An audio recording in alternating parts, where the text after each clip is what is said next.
उपमं श्रीभावोदकुत्पादा चिंतामणि उपास्महे पूज्याय राघवेन्द्राय सत्यधर्मरताय च भजतां कल्पवृक्षाय नमतां कामधेनवे सत्याभिज्ञकराज्योत्तां पञ्चाषड्वर्षपूजकां सत्यप्रमोदतीर्थार्यां नौमि न्यायसुधारतां श्री सत्यात्मगुरुवे नमः। विद्याविनयसम्पन्नं प्रतिवादिमतध्वंसिनं विश्वप्रियगुरुन् वन्दे मध्वेशप्रियकारकं जलज्येष्ठनिभाकारं जगदीशपदाश्रयं जगदीतलविख्यातं जगन्नाथगुरुं भजे।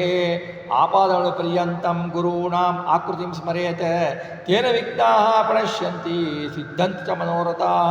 श्रीगुरुभ्यो नमः। हरिः ओं। ಹರಿಕಥಾಮೃತಸಾರ ಗುರುಗಳ ಕರುಣದಿಂದಾಪಣಿತು ಪೇಳುವೆ ಪರಮ ಭಗವದ್ಭಕ್ತರಿದನಾದರದಿ ಕೇಳುವುದು. ಹರಿಕಥಾಮೃತಸಾರದ ಕ್ರೀಡಾವಿಲಾಸ ಸಂಧಿ ಅಥವಾ ಸರ್ವಸ್ವಾತಂತ್ರ್ಯ ಸಂಧಿಯ ಚಿಂತನೆಯಲ್ಲಿದ್ದೇವೆ. ನಿನ್ನೆ ಚಿಂತನೆ ಸ್ವಲ್ಪ ಮಾಡಿದ ಕೊನೆಯ ಪದ್ಯ, ಜ್ಞಾನ ಕರ್ಮೇಂದ್ರಿಯಗಳಿಂದೇನೇನು ಮಾಡುವ ಕರ್ಮಗಳು ಲಕುಮಿ ನಿವಾಸನಿಗರ್ಪಿಸಲು ತಲಿರು ಕಾಲ ಕಾಲದಲ್ಲಿ ಪ್ರಾಣಪದಿ ಕೈಗೊಂಡು ನಾನಾ ಯೋನಿಯ ಇದಿಸನೊಮ್ಮೆ ಕೊಡದಿರೆ ದಾನವರು ಸೆಳೆದೊಯ್ಯುವರೆಲ್ಲ ಪುಣ್ಯರಾಶಿಗಳ. ನಾವು ಏನೇನು ಪಂಚಜ್ಞಾನೇಂದ್ರಿಯಗಳಿಂದ ಪಂಚಕರ್ಮೇಂದ್ರಿಯಗಳಿಂದ ಏನು ಕರ್ಮವನ್ನು ಮಾಡ್ತೇವೋ ಅವನ್ನು ಕಾಲ ಕಾಲದಲ್ಲಿ ನಾರಾಯಣನಿಗೆ ಅರ್ಪಿಸಬೇಕು ಅಂತ ಇದರ ಅರ್ಥ.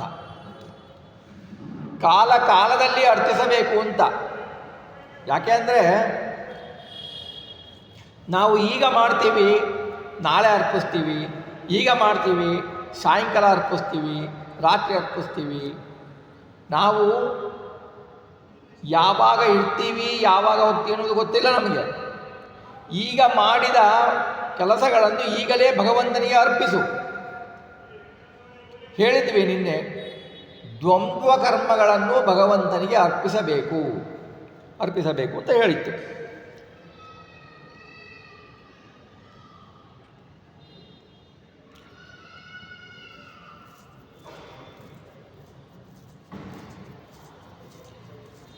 ನಾವು ಪುಣ್ಯಕರ್ಮಗಳನ್ನು ಅರ್ಪಿಸಿ ಪಾಪವನ್ನು ಮಾಡಿದ ಕರ್ಮಗಳನ್ನು ಭಗವಂತನಿಗೆ ಅರ್ಪಿಸಿದಾಗ ಅದು ಅರ್ಪಿಸುವ ವಿಧಾನ ಹಿಂದೆ ಹೇಳಿದ್ದೇವೆ. ಅದನ್ನು ಪ್ರಾಣಪತಿಯಾದ ಜಗಸ್ವಾಮಿಯಾದ ಲಕ್ಷ್ಮೀನಾರಾಯಣ ದೇವರು ನಮಗೆ ಪಾಪಕರ್ಮದಿಂದ ಏನೇನು ಕನಿಷ್ಠ ಯೋನಿಗಳು ಸಿಗಬೇಕಾಗಿತ್ತೋ ಅವೆಲ್ಲವನ್ನೂ ಭಗವಂತ ಕೊಡದೆ ನಮಗೆ ಪಾಪವನ್ನು ಕಳೆದು ಪುಣ್ಯವನ್ನು ಕೊಡ್ತಾನೆ ಭಗವಂತ. ಅಕಸ್ಮಾತ್ತಾಗಿ ನಾವು ದೋಷವನ್ನು ಒಂದಾವರ್ತಿ ಕೊಡದೇ ಹೋದರೆ ಆ ಪಾಪ ಅವನಲ್ಲಿಯೇ ನಿಲ್ಲತ್ತೆ. ಪುಣ್ಯವನ್ನು ಅರ್ಪಿಸದೇ ಹೋದರೆ ಆ ಪುಣ್ಯವನ್ನು ದೈತ್ಯರುಗಳು ತೆಗೆದುಕೊಂಡು ಹೋಗ್ತಾರೆ. ಪಾಪವನ್ನು ನಾವು ಮುಂದೆ ಪಾಪಯೋನಿಗಳಲ್ಲಿ ಹುಟ್ಟುಬಿಟ್ಟು ಅನುಭವಿಸ್ತೇವೆ ಆ ಪಾಪಗಳನ್ನು. ಆದ್ದರಿಂದ ಏನು ತಾತ್ಪರ್ಯ ಅಂದರೆ, ದ್ವಂದ್ವ ಕರ್ಮಗಳನ್ನು ಭಗವಂತನಿಗೆ ಅರ್ಪಿಸಬೇಕೆಂಬುದು ಇದರ ತಾತ್ಪರ್ಯ. ಶ್ರುತಿಸ್ಮೃತ್ಯರ್ಥವ ತಿಳಿದಿಹಮ್ಮತಿ ವಿಶಿಷ್ಟನು ಕರ್ಮ ಮಾಡಲು ಪ್ರತಿಗ್ರಹಿಸನು ಪಾಪಗಳ ಕೊಡುತ್ತಿಪ್ಪ ನಿತ್ಯ ಹರಿ ಚತುರದಶ ಭುವನಾಧಿಪತಿ ಕೃತಜ್ಞ ನಿಯಾಮಕನಿಯನೆ ಮತಿಭ್ರಂಶ ಪ್ರಮಾದ ಸಂಕಟ ದೋಷ ಅವಗಿಲ್ಲ. ಶ್ರುತಿ ವೇದ ಅಪೌರುಷೇಯವಾದ ಶ್ರುತಿ, ಸ್ಮೃತಿ ಪೌರುಷೇಯವಾದ ಶ್ರೀ ವೇದವ್ಯಾಸ ದೇವರು ಮಾಡಿದ ಪುರಾಣಗಳು ಹಾಗೂ ಸರ್ವಮೂಲ ಟೀಕೆ ಟಿಪ್ಪಣಾದಿಗಳು. ಇದರ ಅರ್ಥವನ್ನು ತಿಳಿದುಕೊಂಡಿದ್ದೇವೆ ಅಂತ ತಿಳ್ಕೊಳ್ಳಿ.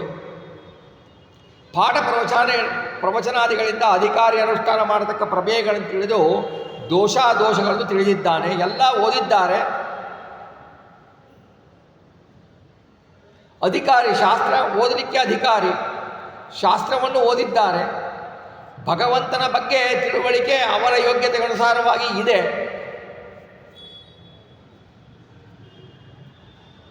ಆದರೆ ಅವರಲ್ಲಿ ಏನಿದೆ, ಅಹಂ ಮಮತಾದಿಗಳು, ನಾನು, ನನ್ನದು, ನನ್ನವರು ಎನ್ನುವ ಮಮಕಾರ ಇದೆ. ಇದು ಏನು ಮಾಡುತ್ತೆ? ನಾನು, ನನ್ನದು, ನನ್ನವರು ಎನ್ನುವ ಅಭಿಮಾನ, ನಾವು ಮಾಡಿದ ಪುಣ್ಯ ಪಾಪಗಳನ್ನೆಲ್ಲ ನಾಶ ಮಾಡಕತ್ತದ್ದು.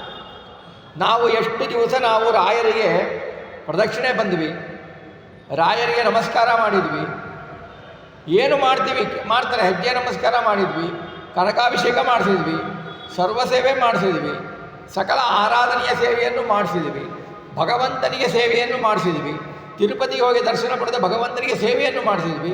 ಅಷ್ಟೆಲ್ಲ ಮಾಡಿಬಿಟ್ಟು ನಾನು ಮಾಡಿದೆ ಅಂತಂದರೆ ಹೋಯಿತು ಪುಣ್ಯ.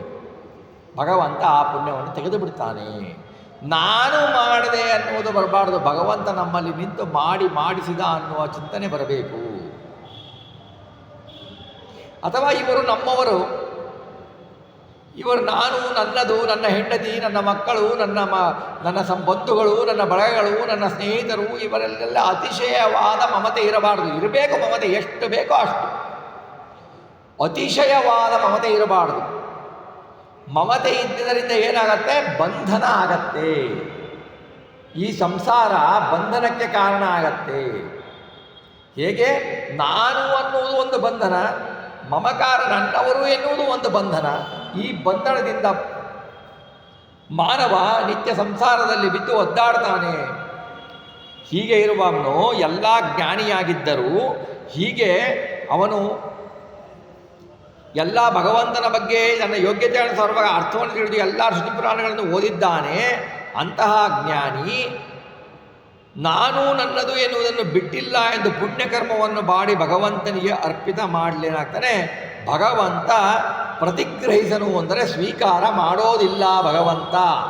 ಎಂತಹ ಜ್ಞಾನಿಯಾದರೂ ನಾನು ಮಾಡ್ತಾ ಇದ್ದೇನೆ, ನನ್ನವರು ಮಾಡ್ತಾ ಇದ್ದಾರೆ, ಅಹಂ ಮಮತಾದಿ ಅಹಂ ಮತ್ತು ಮಮತಾದಿಗಳು ಇದ್ದುದರಿಂದ ಅವರ ಪುಣ್ಯಕರ್ಮವು ಅವರನ್ನು ಸ್ವೀಕರಿಸುವುದಿಲ್ಲ ಭಗವಂತ. ಅವರು ಮಾಡಿದ ಪುಣ್ಯಗಳನ್ನು ತೆಗೆದು ಬಿಟ್ಟು ಪಾಪಗಳನ್ನು ಕೊಡ್ತಾ ಇರ್ತಾನೆ ಭಗವಂತ. ಯಾರವನು?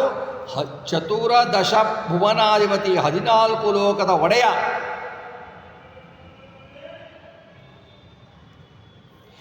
ಏಕ 11 ಇಂದ್ರಿಯಗಳು, ಏಕಾದಶ ಇಂದ್ರಿಯಗಳಲ್ಲಿ ಇದ್ದು ತನ್ನ ಕ್ರಿಯಾದ್ವಾರ ಮಾಡಲ್ಪಟ್ಟ ಯಾವತ್ತು ಕರ್ಮಗಳ ಪ್ರತಿಬಿಂಬನಾದ ಅಸ್ವತಂತ್ರನಾದ ಜೀವ ತಾನೇ ಮಾಡ್ತೇನೆ ಅಂತಾನೆ.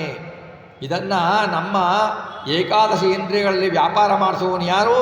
ಭಗವಂತ. ತತ್ವಾಭಿಮಾನಿಗಳ ದ್ವಾರ ಭಗವಂತ ಮಾಡಿಸ್ತಾನೆ, ಆ ಕರ್ಮವನ್ನು ಭಗವಂತ ಮಾಡಿಸ್ತಾನೆ ಅಂತ ತಿಳಿಯದೇನೆ ನಾನೇ ಮಾಡ್ತಿದ್ದೇನೆ ಎಂದು ತಿಳಿದರೆ ಅವರಿಗೆ ಪಾಪಗಳನ್ನು ಕೊಡ್ತಾನೆ. ಹಾಗೆಯೇ ಎಲ್ಲ ಭಗವಂತ ಮಾಡ್ತಾ ಇದ್ದಾನೆ, ಮಾಡಿಸ್ತಾ ಇದ್ದಾನೆ. ನಾನು ಅವನ ಆಜ್ಞೆ ಪ್ರಕಾರ ಅವನು ಮಾಡ್ತಾ ಇದ್ದಾನೆ, ಪ್ರತಿಬಿಂಬ ನಾನು, ಅವನು ಮಾಡಿಸಿದಂತೆ ನಾನು ಮಾಡ್ತಾ ಇದ್ದೇನೆ ಅಂತ ಯಾರು ತ್ರಿಕರಣ ಶುದ್ಧರಾಗಿ ಅಧಿಕಾರಿಗಳಿರ್ತಾರೋ ಅವರು ಬುದ್ಧಿಭ್ರಮದಿಂದ, ತಮ್ಮ ಬುದ್ಧಿಯ ಭ್ರಮಣತೆಯಿಂದ, ಮಹಾಪ್ರಮಾಣದಿಂದ ಏನು ಪಾಪವನ್ನು ಮಾಡ್ತಾರೋ, ನಿರ್ಬಂಧ ಸಂಕಟದಿಂದ ಪ್ರಾಪ್ತವಾದ ದೋಷ ಏನಾಗತ್ತೆ? ಅವನಿಗೆ ಭಗವಂತ ಆ ದೋಷವನ್ನು ಕೊಡುವುದಿಲ್ಲ. ಅವನಿಗೆ ಅರ್ಪಣ ವಿಷಯದಲ್ಲಿ ವಿಶ್ವಾಸ ಕಾಲಕ್ಕೂ ಅಹಂ ಮಮತಾದಿಗಳಿಂದ ದೂರನಾಗಿ ಇರೋ ಕಾರಣದಿಂದ ಪಾಪಗಳು ಅವನಿಗೆ ಲೇಪವಿಲ್ಲ ಅನ್ನೋ ತಾತ್ಪರ್ಯ. ಇದರಲ್ಲಿ ಒಟ್ಟು ತಾತ್ಪರ್ಯ ಏನಪ್ಪ ಅಂದರೆ, ಸರ್ವಕರ್ಮಗಳನ್ನು ಭಗವಂತನಿಗೆ ಅರ್ಪಿಸಬೇಕು. ಭಗವಂತನು ಸರ್ವ ಸ್ವತಂತ್ರ. ಭಗವಂತನು ನಮ್ಮಲ್ಲಿದ್ದು ಬಿಂಬರೂಪಿಯಾಗಿರ್ತಾನೆ. ಭಗವಂತ ಬಿಂಬ, ನಾವು ಪ್ರತಿಬಿಂಬ. ಭಗವಂತ ನಮ್ಮಲ್ಲಿ ನಿಂತು ಕರ್ಮವನ್ನು ಮಾಡಿಸಿದರೆ ನಾವು ಮಾಡುತ್ತೇವೆ ಹೊರತು ನಮಗೆ ಸ್ವತಂತ್ರ ಇಲ್ಲ. ಯಾವ ಪಾಪ ಕರ್ಮಗಳನ್ನು ಪುಣ್ಯಕರ್ಮಗಳನ್ನು ನಾನೇ ಮಾಡ್ತೇನೆ ಅನ್ನುವ ಸ್ವತಂತ್ರ ನಮಗೆ ಇಲ್ಲ ಅನ್ನುವುದನ್ನು ಇದರಲ್ಲಿ ತಿಳಿದುಕೊಳ್ಳಬೇಕು. ಅದನ್ನು ಅರ್ಪಿಸಬೇಕು ಎರಡೂ ಭಗವಂತನಿಗೆ ಅಂತ ಇದರಲ್ಲಿ ತಿಳಿಸ್ತಾರೆ. ಮುಂದೆ ಹೇಳಿದರೆ, ವಾರಿಜಾಸನ ಮುಖ್ಯ ರಾಜ್ಞಾಧಾರಕರು ಸರ್ವಸ್ವತಂತ್ರ ರಮಾರಮಣನೆಂದರಿದು ನಿಷ್ಠ ಕರ್ಮ ಫಲ ಸಾರಭೋಕ್ತನಿಗರ್ಪಿಸಲು ಸ್ವೀಕಾರ ಮಾಡುವ ಪಾಪ ಫಲ ಕುಬೇರ ನಾಮಕ ದೈತ್ಯರಿಗೆ ಕೊಟ್ಟವರ ನೋಯಿಸುವ.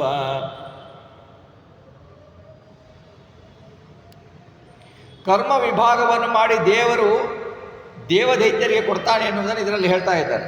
ವಾರಿಜಾಸನ ಮುಖ್ಯರು ಆಜ್ಞಾಧಾರಕರು ಸರ್ವಸ್ವತಂತ್ರ ರಮಾರಮಣನೆಂದರಿದು ನಿಷ್ಠಾನಿಷ್ಠ ಕರ್ಮಫಲ.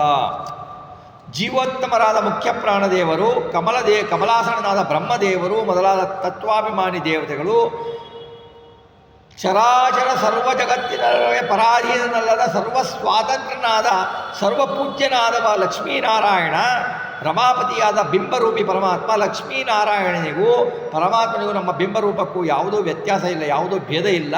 ಆ ಪರಮಾತ್ಮನು ಆಜ್ಞಾಧಾರಕರು, ಆ ಪರಮಾತ್ಮನ ಆಜ್ಞೆಯನ್ನು ನಾವು ಧಾರಣೆ ಮಾಡ್ತಾ ಇದ್ದೀವಿ ಅಂತ ಬ್ರಹ್ಮದೇವರು, ಪ್ರಾಣದೇವರು, ರುದ್ರದೇವರು ಇವರೆಲ್ಲ ದೇಹದಲ್ಲಿ ಒಳಗಿದ್ದು ತಿಳಿದುಕೊಂಡಿರ್ತಾರೆ.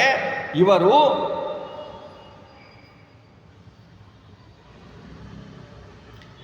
ಸರ್ವ ಪ್ರಾಣಿಗಳು ಆಯಾ ದೇವತೆಗಳಿಗೆ ಅವರಿಗೆ ಸ್ವತಃವಾದ ದೇವತೆಗಳು ತತ್ವನಿಯಾಮಕರಾಗಿ ಅವರವರ ಆಜ್ಞಾಧಾರಕರಾಗಿಯೂ ಇರ್ತಾರೆ.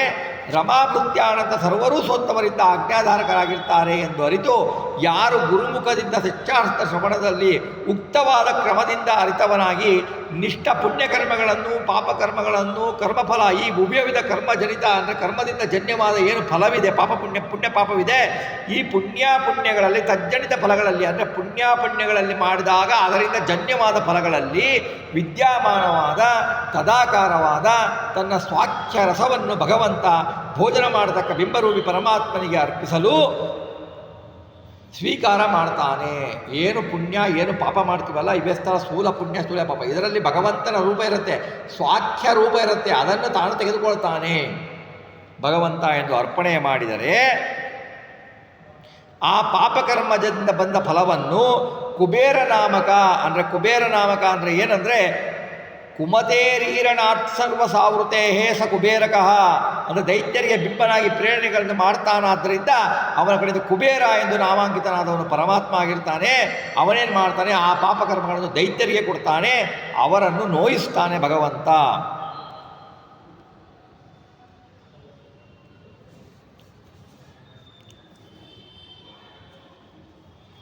ಕ್ರೂರ ದೈತ್ಯರೊಳಿದ್ದು ತಾನೇ ಪ್ರೇರಿಸುವ ಕಾರಣದಿ ಹರಿಗೆ ಕುಬೇರನೆಂಬರು ಎಲ್ಲರೊಳು ನಿರ್ಗತತಿಗೆ ನಿರುತ ಸೂರಿಗಮ್ಯಗೆ ಸೂರ್ಯನೆಂಬರು ದೂರ ಶೋಕಕ್ಕೆ ಶುಕ್ಲಲಿಂಗ ಶರೀರವಿಲ್ಲದ ಕಾರಣದಿ ಅಕಾಯ ನೆನೆಸುವನು. ಕ್ರೂರನಾದವರು, ಕ್ರೂರವಾದ ಸ್ವಭಾವದಿಂದ ಭಗವಂತನಲ್ಲಿ ಅತಿಯಾದ ದ್ವೇಷವುಳ್ಳವರು ಆ ದೈತ್ಯರು. ಅವರಲ್ಲಿ ಬಿಂಬನಾಗಿ ಯಾರಿರ್ತಾನೆ, ಪರಮಾತ್ಮನೇ ಇರ್ತಾನೆ. ಅವನೇ ಸ್ವರೂಪದಲ್ಲಿ ಅವರ ಶರೀರದಲ್ಲಿ ತತ್ತದ ಅಭಿಮಾನಿ ದೇವತೆಗಳ ರೂಪಗಳಿಂದ ತಾನೇ ಪ್ರೇರಣೆ ಮಾಡಿ ಅವರ ಯೋಗ್ಯತೆಗನುಸಾರವಾಗಿ ಜೀವ ಸ್ವರೂಪದಲ್ಲಿ ಬಾಹ್ಯ ಸ್ಥೂಲ ದೇಹಗಳನ್ನು ಪ್ರೇರಣೆ ಮಾಡ್ತಾನೋ ಆ ಕಾರಣದಿಂದ ಹರಿಗೆ ದೈತ್ಯ ಜೀವಾಂತರ್ಗತನಾದ ಬಿಂಬರೂಪನಾದ ಹರಿಗೆ ಕುಬೇರ ಎಂದು ಹೆಸರಿದೆ. ಅಂದರೆ ಅದಕ್ಕೆ ಏನಂದರೆ ಕುಬಿ ಅಚ್ಛಾದನೆ ಇತಿ ಧಾತೋ ಧನದಾನೇನ ದಾರಿದ್ರ್ಯಂ ಕುಂಭತಿ ಅಚ್ಛಾದಿಯತಿ ಇತಿ ಕುಬೇರ. ಕುಬಿ ಅನ್ನುವ ಧಾತು ಅದರಿಂದ ಉತ್ಪನ್ನ ಮಾಡೋದು ಕುಬೇರ ಅಂತ.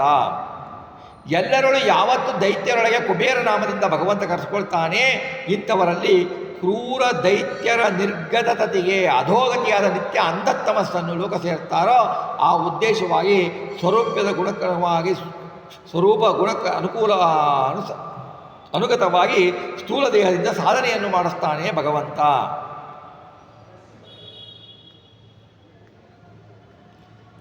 ಸೂರಿಗಮ್ಯ, ಸೂರಿ ಅಂದರೆ ಜ್ಞಾನಗಮ್ಯರು ಅಂತ ಹೇಳ್ಬೋದು.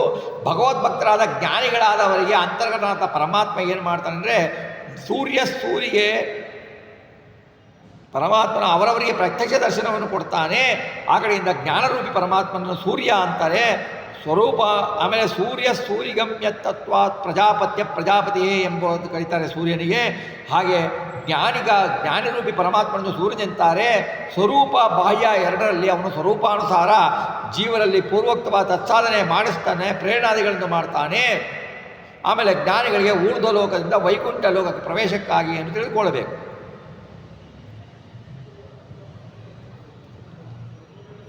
ಇವನಿಗೆ ದೂರ ಶೋಕ ಅಂತ ಕರೀತಾರೆ, ಅಂದರೆ ಶೋಕ ದೂರ ಇವನು.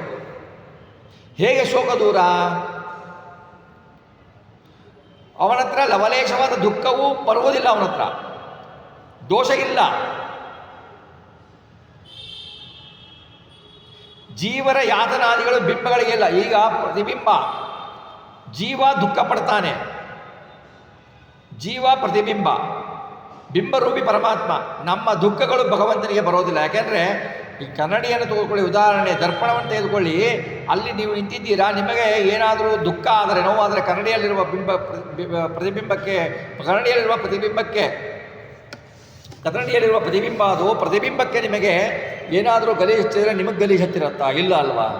ಅದರಲ್ಲಿ ದೋಷ ಪ್ರತಿಬಿಂಬದಲ್ಲಿ ಅಂದರೆ ಕನ್ನಡಿಯಲ್ಲಿ ಹೇಗೋ ಹಾಗೆ ಕಾಣ್ತಾ ಇರುತ್ತೆ ಒಂದೊಂದು ಟೈಮ್ನಲ್ಲಿ, ಅದು ಕರೆಕ್ಟಾಗಿ ಮಿರರ್ ಇಲ್ಲ ಅಂದರೆ ಆವಾಗ ನಿಮ್ಮಲ್ಲಿ ದೋಷ ಬರುತ್ತಾ? ಇಲ್ಲ ಅಲ್ವಾ? ಹಾಗೆ ಪ್ರತಿಬಿಂಬದಲ್ಲಿ ಇದ್ದ ದೋಷ ಬಿಂಬರೂಪಿ ಪರಮಾತ್ಮನಿಗೆ ಅಂಟುವುದಿಲ್ಲ.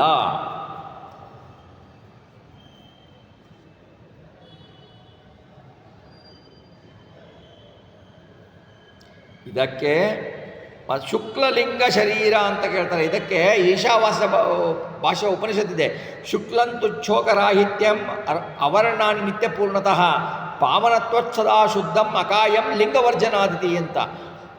ಶುಕ್ಲನೋಣಿತ ಜಡ ಪ್ರಕೃತಿಯಾತ್ಮಕ ಸ್ಥೂಲ ಶರೀರ ಏನಿದೆ, ಈ ಸ್ಥೂಲ ಶರೀರ, ಇದರೊಳಗೆ ಲಿಂಗ ಶರೀರ, ಪ್ರಕೃತಾತ್ಮಕ ಅನಾದಿ ಲಿಂಗ ಶರೀರ ಏನಿದೆ ನಮ್ಮಲ್ಲಿ, ಇವು ಇಲ್ಲದ ಕಾರಣದಿಂದ ಭಗವಂತನಿಗೆ ಅಕಾಯ ಅಂತ ಕರೀತಾರೆ, ಅಶರೀರ ಅಂತ ಕರೀತಾರೆ.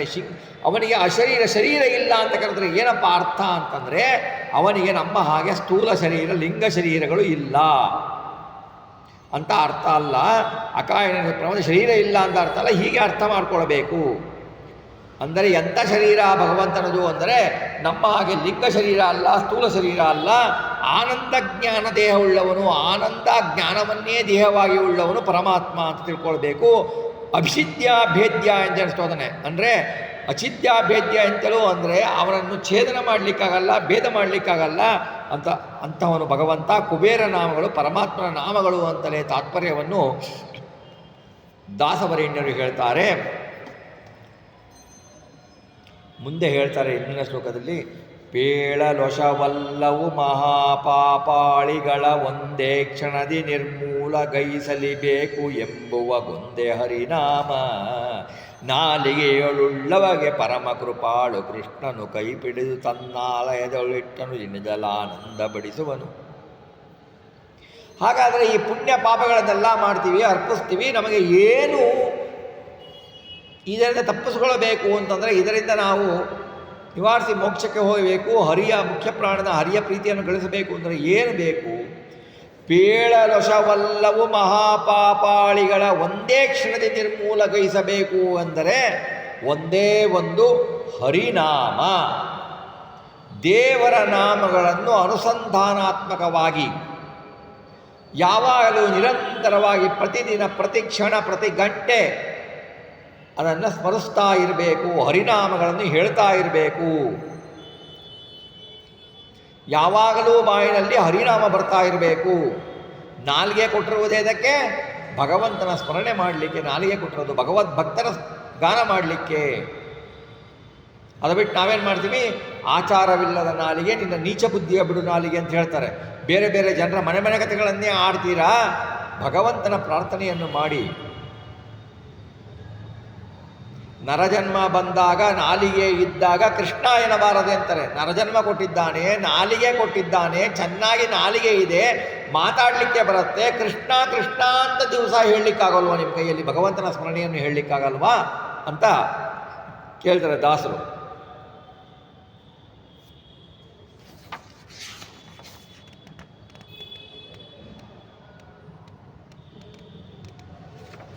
ಹಾಗೆ ಮಾಡಿದರೆ ಏನು ಮಾಡ್ತಾನೆ ಭಗವಂತ? ಆ ಪಾಪಗಳನ್ನು ಒಂದೇ ಕ್ಷಣದಲ್ಲಿ ಸುಟ್ಟು ಹಾಕುತ್ತಾನೆ. ಪರಮ ಕೃಪಾಳು, ಅತ್ಯಂತ ಭಗವಂತನು ಅತ್ಯಂತ ಕರುಣೆ, ಅವನಷ್ಟು ಕರುಣೆ ಯಾರೂ ಇಲ್ಲ. ಅವರನ್ನು ಕೈ ಹಿಡಿದು ತನ್ನ ಆಲಯದಲ್ಲಿ ಕೂಡಿಸಿಕೊಂಡು ಆನಂದಪಡಿಸ್ತಾನೆ. ಅವರ ಯೋಗ್ಯತೆಗೆ ಅನುಸಾರವಾಗಿ ತನ್ನ ಮನೆಗಳಾದ ವೈಕುಂಠಾದಿ ಲೋಕಗಳಲ್ಲಿ ಪ್ರವೇಶ ಮಾಡಿಸಿ ಪ್ರತಿದಿನದಲ್ಲೂ ಅವರ ಯೋಗ್ಯತೆಗೆ ಅನುಸಾರವಾಗಿ ಸ್ವರೂಪಾನಂದವನ್ನು ಕೊಡ್ತಾನೆ. ಅನುದಿನ ಅಂತ ಅಂದರೆ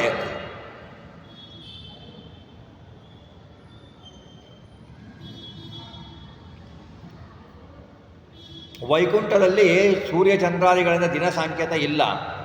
60 ಗಳಿಗೆಗೆ ಒಂದು ದಿನ ಸಾಂಕೇತ. ಹಂಗಾದರೂ ಬ್ರಹ್ಮನ 100 ವರ್ಷ, ನಾರಾಯಣನಿಗೆ ಒಂದು ದಿನ, ಒಂದು ಹಗಲು. ಹಾಗೆ 100 ವರ್ಷ ಪ್ರಳಯದ ಕಾಲದಲ್ಲಿ ಒಂದು ರಾತ್ರಿ.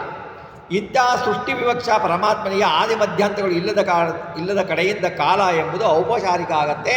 ಯಾವಾಗಲೂ ನಾವು ಬದುಕಿರುವಾಗ ಯಾವಾಗಲೂ ಬದುಕಿದ ಪ್ರತಿಕ್ಷಣಕ್ಕೂ ನಾವು ನಾರಾಯಣ ನಾರಾಯಣ ನಾರಾಯಣ ಕೃಷ್ಣ ರಾಮ ಭಗವಂತನ ಮಹಿಮೆಗಳನ್ನು ಹೇಳ್ತಾ ಇರಿ. ನಮ್ಮ ಕೊನೆ ಕಾಲಕ್ಕೆ ಬಂದರೆ ಸಾಕು ಆಚಾರ್ಯ, ಈಗೆಲ್ಲ ಹೇಳ್ತಾ ಕೂತ್ಕೊಳ್ಳೋದೇನು, ಈಗೆಲ್ಲ ಮನೆ ಮನೆ ಕತೆ ಮಾತಾಡ್ತೀವಿ, ಆಮೇಲೆ ಕೊನೆಗೆ ಮಾತಾಡ್ತೀವಿ ಅಂದರೆ ಅದು ಬರೋಲ್ಲ ರೀ. ಅಭ್ಯಾಸ ಬೇಕು, ಸಂಸ್ಕಾರ ಬೇಕು, ಹೇಳ್ತಾ ಇರಬೇಕು ಭಗವಂತನ ಮಹಿಮೆಗಳನ್ನು, ಕೇಳ್ತಾ ಇರಬೇಕು ಭಗವಂತನ ಮಹಿಮೆಗಳನ್ನು. ಕೇಳಿ ಕೇಳಿ ಮನದಟ್ಟು ಮಾಡಿ ಮನದಲ್ಲಿ ಭಗವಂತನ ಬಗ್ಗೆ ಭಕ್ತಿ ನಂಬಿಕೆ ದಾರುಢ್ಯವಾಗಿ ಬರಬೇಕು. ಹಾಗಿದ್ದರೆ ಮಾತ್ರನೇ ಭಗವಂತನಿಗೆ ನಮಗೆ ಅಂತ್ಯಕಾಲದಲ್ಲಿ ಭಗವಂತನ ಸ್ಮರಣೆ ಬರುವುದು. ಅದು ಅವನ ಕರುಣೆ ಇದ್ದರೆ ಮಾತ್ರ ಬರುತ್ತೆ. ರೋಗಿ ಔಷಧ ಪಥ್ಯದಿಂದ ನಿರೋಗಿ ಎನಿಸುವ ತೆರದಿ ಶ್ರೀಮದ್ಭಾಗವತ ಸುಶ್ರವಣಗೈದು ಭವಾಕ್ಯ ರೋಗವನೋ ನೀಗಿ ಸರ್ವಾದ್ಯಗಿಳ ವಿಷಯ ನಿಯೋಗಿಸು ದಶೇಂದ್ರಿಯವನ ಅವನಿಳನೊಳು ಶ್ರೀ ಗುರು ಜಗನ್ನಾಥ ವಿಠ್ಠಲ ಪ್ರೀತನಾಗುವನು. ರೋಗಿ ಇರ್ತಾನೆ, ಡಾಕ್ಟ್ರ್ ಹೇಳ್ತಾರೆ ಔಷಧ ತಗೊಳಪ್ಪ, ಪಥ್ಯ ಮಾಡು, ಇದು ತಿನ್ನಬೇಡ ಅದು ತಿನ್ನಬೇಡ, ಹೀಗೆ ಮಾಡು ಅಂತ ಡಾಕ್ಟ್ರ್ ಹೇಳ್ತಾರೆ. ಅದನ್ನು ಮಾಡಿದಾಗ ಅವನು ನಿರೋಗಿ ಆಗ್ತಾನೆ, ರೋಗ ಹೋಗತ್ತೆ. ಹಾಗೆ ಶ್ರೀಮದ್ ಭಾಗವತ, ಮಹಾಭಾರತ ತಾತ್ಪರ್ಯನಿರ್ಣಯ, ಮೂಲ ರಾಮಾಯಣ, ಇವನ್ನೆಲ್ಲವನ್ನು ವಾಲ್ಮೀಕಿ ರಾಮಾಯಣ, ಇವೆಲ್ಲವನ್ನು ಪುರಾಣಗಳು, ಭಗವಂತನಿಂದ ಪ್ರಣೀತವಾದ ಶಾಸ್ತ್ರಗಳು, ಇವುಗಳೆಲ್ಲ ಶ್ರವಣವನ್ನು ಚೆನ್ನಾಗಿ ಮಾಡು. ಇದು ಮಾಡಿದಾಗ ಏನಾಗತ್ತೆ, ನಮಗೆ ಈಗ ಬರುವುದೆಲ್ಲ ವ್ಯಾಧಿ ರೋಗಗಳೇನು ಈ ಜಡ ಶರೀರಕ್ಕೆ ಬರುತ್ತೆ. ಇದು ಬಿದ್ದ ಹೋದ ಮೇಲೆ ಇದು ಹೋಗುತ್ತೆ. ಆದರೆ ನಮಗೆ ಅಂಟಿಕೊರುವ ರೋಗ ಯಾವುದು? ಭವಾಖ್ಯ ರೋಗ. ಆ ಭವರೋಗ ಇದೆಯಲ್ಲ, ಅದನ್ನು ದೂರ ಮಾಡಬೇಕಲ್ಲ. ಅದನ್ನು ದೂರ ಮಾಡಲಿಕ್ಕೆ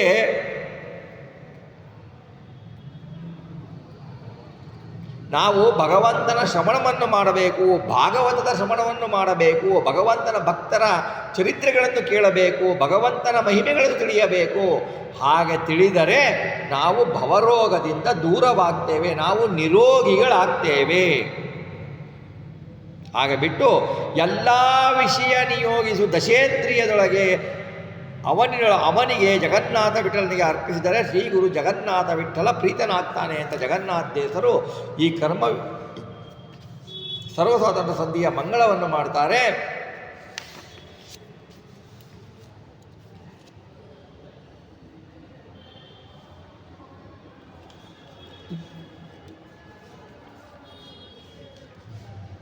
ಮುಂದಿನ ಸಂಧಿಯಲ್ಲಿ ಪ್ರಾರಂಭ ಮಾಡಿದರೆ ಅದು ಕರ್ಮ ವಿಮೋಚನ ಸಂಧಿ ಅಂತ. ಹರಿಕಥಾಮೃತ ಸಾರ ಗುರುಗಳ ಕರುಣದಿಂದಾಪನಿತು ಪೇಳುವೆ ಪರಮ ಭಗವದ್ಭಕ್ತರಿದನಾದರದಿ ಕೇಳುವುದು. ಮೂಲ ನಾರಾಯಣನು ಮಾಯಾಲೋಲ ಅನಂತ ಅವತಾರ ನಾಮಕ ವ್ಯಾಳ ರೂಪ ಜಯಾರಮಣನ ವೇಷ ನಿನಿಸುವನೋ ಲೀಲೆಗೈವ ಅನಂತ ಚೇತನ ಜಾಲದೊಳು ಪ್ರದ್ಯುಮ್ನ ಬ್ರಹ್ಮಾಂಡಾಲಯದ ಒಳವರೆಗೆ ನೆಲೆಸಿಯ ಶಾಂತಿ ಅನಿರುದ್ಧ. ಇಲ್ಲಿ ಇಡೀ ಜಗತ್ತಿನಲ್ಲಿ ಭಗವಂತನ 4 ರೂಪಗಳ ವಿನ್ಯಾಸವನ್ನು ತೋರಿಸ್ತಾರೆ. ಇದರಲ್ಲಿ ಒಂದಿದೆ ಕರ್ಮ ವಿಮೋಚನ ಆಗಬೇಕು. ಹೇಗಾಗಬೇಕು? ಇದಕ್ಕೆ ಪ್ರಮಾಣ ಏನು ಅಂದರೆ ಶಾಂಡಿಲ್ಯ ತತ್ವ ಅಂತ ಇದೆ. ಮುನಿ ಸುಕರ್ಮಶಿಲೋಪಿ ಕುರ್ವನ್ ಅನೇಕ ದಿನನ ವೈ ದಶಾವರಾಣಾಂ ದೇಹಾನಾಂ ಕಾರಣಾನಿ ಕರೋತ್ಯಯಂ ಇತಿ. ಎಂತಹ ನಿಷ್ಠನಾಗಿ ಶಾಸ್ತ್ರೋಕ್ತ ಕರ್ಮವನ್ನು ಮಾಡಿದವನು ಒಂದು ದಿನಕ್ಕೆ ಎಂತಹ ನಿಷ್ಠನಾಗಿ ಭಗವದ್ಭಕ್ತನಾಗಿ ಶಾಸ್ತ್ರೋಕ್ತವಾಗಿ ಎಲ್ಲ ಕರ್ಮವನ್ನು ಮಾಡ್ತಿದ್ದಾನೆ ಅಂತಂದರೂ ಕೂಡ ಒಂದು ದಿನಕ್ಕೆ ಅವನಿಗೆ ಕನಿಷ್ಠ ಕಡಿಮೆ ಅಂದರೆ 10 ಜನ್ಮ ಮಾಡುವಷ್ಟು ಪಾಪವನ್ನು ಅವನು ಮಾಡಿರ್ತಾನೆ. ಎಂತಹ ಭಗವದ್ಭಕ್ತ! ಎಲ್ಲ ಶಾಸ್ತ್ರದಲ್ಲಿ ಹೇಳಿದ ಎಲ್ಲ ರೀತಿಯಾದ ಕರ್ಮಗಳನ್ನು ಮಾಡ್ತಾನೆ. ಆದರೂ ಅವನು ಒಂದು ದಿನಕ್ಕೆ ಕನಿಷ್ಠವಾದ 10 ಜನ್ಮವನ್ನು ಎತ್ತುವಷ್ಟು ಪಾಪವನ್ನು ಮಾಡ್ತಾನೆ ಅಂತ ಶಾಂಡಿಲ್ಯ ತತ್ವ ಹೇಳುತ್ತೆ. ಅಂದರೆ ಇನ್ನು ನಮ್ಮಂಥವ್ರ ಪಾಡೇನು? ನಾವು ಲಕ್ಷಾಂತರ ಜನ್ಮ ಎನ್ನುವಷ್ಟು ಪಾಪವನ್ನು ಮಾಡಿಬಿಟ್ಟಿರ್ತೀವಿ ನಾವು. ಅದಕ್ಕೋಸ್ಕರ ಕರ್ಮ ವಿಮೋಚನಾ ಸಂಧಿ ಅಂತ ಹೇಳಿ ಕರ್ಮ ವಿಮೋಚನೆಯನ್ನು ಹೇಗೆ ಮಾಡಬೇಕು ಅಂತ ತೆಗೆದುಕೊಂಡಿದ್ದಾರೆ.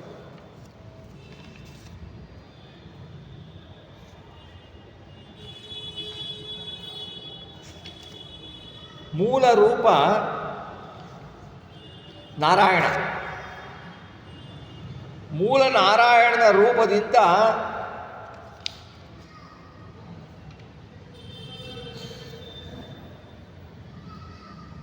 ಹೊರಗೆ ಬಂದಿದ್ದು ಮಾಯಾಲೋಲ ಅನಂತ ಅವತಾರ ನಾಮಕ. ಮಾಯಾಪತಿ ಯಾರು? ವಾಸುದೇವ. ವಾಸುದೇವ ಏನು ಮಾಡ್ತಾರೆ? ಅನಂತ ಅವತಾರಗಳನ್ನು, ಎಲ್ಲ ಅವತಾರಗಳು ವಾಸುದೇವನಿಂದ. ಮೂಲ ರೂಪ ನಾರಾಯಣ, ನಾರಾಯಣನಿಂದ ವಾಸುದೇವ, ವಾಸುದೇವನಿಂದ ಅನಂತ ಅವತಾರಗಳು ಬರ್ತಾವೆ.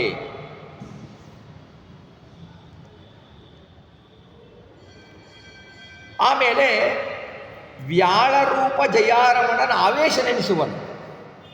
ವ್ಯಾಳ ರೂಪ ಅಂದರೆ ಸರ್ಪದ ರೂಪ. ಸರ್ಪದ ರೂಪದಲ್ಲಿ ಜಯಾರಮಣ ಅಂದರೆ ಯಾರು? ಸಂಕರ್ಷಣ ರೂಪಿ ಭಗವಂತ. ಅವನು ಆವೇಶದಿಂದ ಬರ್ತಾನೆ. ಆಮೇಲೆ ಲೀಲೆಗೈವ ಅನಂತ ಚೇತನ ಜಾಲದಳು ಪ್ರದ್ಯುಮ್ನ. ನಮ್ಮ ಅನಂತ ಚೇತನದ ಒಳಗಡೆ ಪ್ರದ್ಯುಮ್ನನಿದ್ದು ಸರ್ವ ಇಂದ್ರಿಯಗಳಲ್ಲಿ ನಿಯಾಮಕನಾಗಿ ಸರ್ವೇಂದ್ರಿಯಗಳಿಂದ ಕ್ರಿಯೆಯನ್ನು ಮಾಡಿಸುವವನು ಪ್ರದ್ಯುಮ್ನ ನಾಮಕ ಪರಮಾತ್ಮ. ಬ್ರಹ್ಮಾಂಡಾಲಯದ ಒಳ ಹೊರಗೆ ನೆಲೆಸಿರುವವನು ಯಾರು? ಶಾಂತಿಪತಿ ಅನಿರುದ್ಧ. ಹೀಗೆ 4 + 1 5 ರೂಪಗಳು ಅನಂತವಾಗಿ ವ್ಯಾಪಿಸಿದ್ದೇವೆ. ಮೂಲ ನಾರಾಯಣ, ನಾರಾಯಣನ ಇಂದ ವಾಸುದೇವ, ವಾಸುದೇವ ಅನಂತ ರೂಪಕನ ಅನಂತ ಅವತಾರ ರೂಪಕ ನಾಮಕ. ಹಾಗೆಯೇ ವ್ಯಾಳ ರೂಪ ಸರ್ಪದ ರೂಪಿಯಾದ ಜಯಾರಮಣ ಸಂಕರ್ಷಣ. ಆಮೇಲೆ ಎಲ್ಲ ಜೀವನದಲ್ಲಿ ಜಗತ್ತಿನ ಎಲ್ಲ ಜೀವರಲ್ಲಿ ಒಳಗಡೆ ಇದ್ದು ವಿಶೇಷ ಆವೇಶದಿಂದ ಇದ್ದುವಂತಹ ಜಾಲದೊಳಗೆ ಪ್ರದ್ಯುಮ್ನ. ಬ್ರಹ್ಮಾಂಡದ ಆಲಯದೊಳಗೆ ಒಳಹೊರಗೆ ಶಾಂತಿಪತಿ ಅನಿರುದ್ಧ ನೆಲೆಸಿದ್ದ ಅಂತ ಒಂದು ಸ್ಥೂಲ ಚಿತ್ರಣ. ಇದನ್ನು ಒಳಗೆ ಹೋಗೋಣ ಸ್ವಲ್ಪ.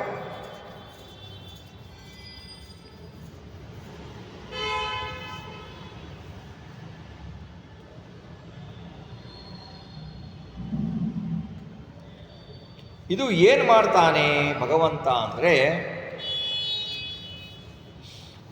ನೋಡಿ, ಮೂಲ ರೂಪದಿಂದ ಹೊರಬಂದಿದ್ದು ಮೊದಲ ರೂಪ ವಾಸುದೇವ. ವಾಸುದೇವನಿಗೆ ಪ್ರಸ್ತಾವ ಅಂತಲೂ ಹೆಸರಿದೆ. ಪ್ರಥಮ ಅವತಾರ ರೂಪತ್ವಾತ್ತಾದ್ದರಿಂದ ಪ್ರಥಮ ರೂಪ ಇದರಿಂದ ಪ್ರಥಮ ರೂಪ ಅವತಾರ ರೂಪತ್ವಾತ್ ಪ್ರಸ್ತಾವ ನಾಮ ಅಂತ ಕರೀತಾರೆ. ಪ್ರಸ್ತಾವ ನಾಮ ಅಂತ ಕರೀತಾರೆ. ಈ ವಾಸುದೇವ ಅನಂತ ಅವತಾರ ನಾಮಕನಾಗಿದ್ದಾನೆ. ಇವನಿಂದ ಅನಂತ ಅವತಾರಗಳು ಹುಟ್ಟುತ್ತವೆ. ವ್ಯಾಳ ರೂಪ ಜಯಾರಮಣ, ಇವನು ಆವೇಶ ರೂಪ. ಒಬ್ಬೊಬ್ಬ ವ್ಯಕ್ತಿಯಲ್ಲಿ ಪ್ರವೇಶ ಮಾಡಿ ಅವರಿಂದ ಕಾರ್ಯ ಮಾಡಿಸುವ ರೂಪ, ವಿಶೇಷ ಕಾರ್ಯವನ್ನು ಮಾಡಿಸುವ ರೂಪ. ಇದು ಸಂಕರ್ಷಣ ರೂಪಿ. ಎಲ್ಲೆಲ್ಲಿ ಜೀವರಾಶಿಗಳಿಂದ ವಿಶೇಷ ಕಾರ್ಯವಾಗಬೇಕು, ಸಾಮಾನ್ಯ ಕರ್ಮಗಳಲ್ಲ, ವಿಶೇಷ ಕಾರ್ಯಗಳು ಏನಾಗಬೇಕು ಅಲ್ಲಲ್ಲಿ ಸಂಕರ್ಷಣದಿಂದ ಆವಿಷ್ಟನಾಗಿ ಅವರಿಂದ ಚೆನ್ನಾಗಿ ಕಾರ್ಯವನ್ನು ಮಾಡಿಸ್ತಾನೆ ಸಂಕರ್ಷಣ ರೂಪಿ ಪರಮಾತ್ಮ.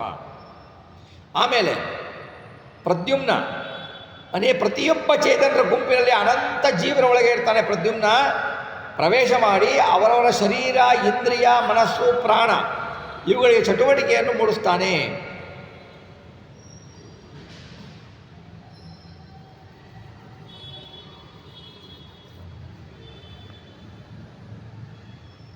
ಅಲ್ಲ, ಬಿಂಬರೂಪಿ ಪರಮಾತ್ಮ ಅಂತ ಹಿಂದೆ ಹೇಳಿದ್ರಿ. ಈಗ ಇದಕ್ಕೆ ಹೇಗೆ